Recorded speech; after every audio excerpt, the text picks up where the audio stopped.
When college applications opened, everyone gathered around my younger twin sister, Madison Sullivan. Our older brother, Tyler Sullivan, pointed at the top university on the list. Obviously, you're applying to Crestview University. You'll be my little sister on campus, and I will look out for you. Our childhood friend, Brandon Carter, slid another brochure across the table. Ignore him. Come to Kingston and Arlington instead. We can spend another 4 years together. Mom and Dad smiled in agreement. Being in Arlington would be perfect. You'll have people taking care of you there, and we'll have peace of mind. Only after a long while did they remember I had taken the SAT too. Your score isn't as good as Maddie's. Just pick any school in Arlington. Tyler didn't even look up as he added, that way all 4 of us will be in the same city. We can get together on weekends. Brandon sighed impatiently. There's only half an hour left before submissions close. Don't be careless and forget something again. I tightened my grip on the application guide. When they played make-believe as children, Madison was always the princess everyone rushed to rescue. Tyler was the loyal knight willing to die for her, while Brandon was the prince who would cross mountains and oceans to save her. And I was always cast as the wicked witch no one wanted. It turned out growing up hadn't changed anything at all. If no one wanted me around, then I would choose the school farthest from home. From now on, mountains and miles would stand between us. When I didn't answer right away, my childhood friend, Brandon Carter, urged me on. Maddie and I both put down Crestview University. Hurry up and pick a school in Arlington. I stared at the number on my screen, 1,560. There wasn't a trace of joy in me.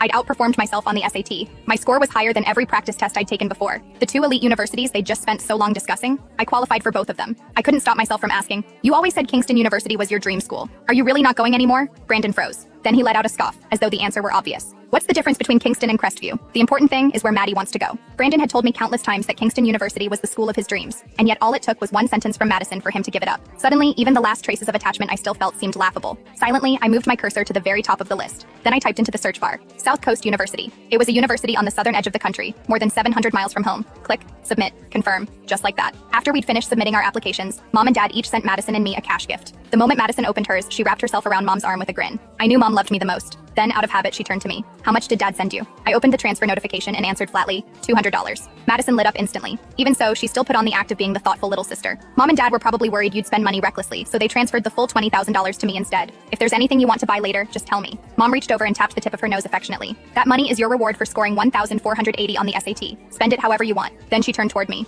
As for you, I don't even want to talk about a score in the 1,300s. You've always lagged behind your sister. Once you get to college, you can't afford to slack off. Madison immediately grabbed Mom's arm and shook it. Mom, Ashley already did amazing just getting into college. You're not allowed to nag her anymore. I probably should have hated Madison. She shone too brightly. Brightly enough that everyone who met her couldn't help but love her more. Not good enough to be obvious, not bad enough to be unforgivable. Tyler walked over with a smile, carrying 2 gift boxes. The pink one was for Madison. The gray one was for me. Inside mine was an e-reader. Before I even had time to feel touched, Madison threw her arms around Tyler excitedly. I knew you loved me the most, Tyler. You actually bought me the newest laptop. Brandon looked over in surprise. That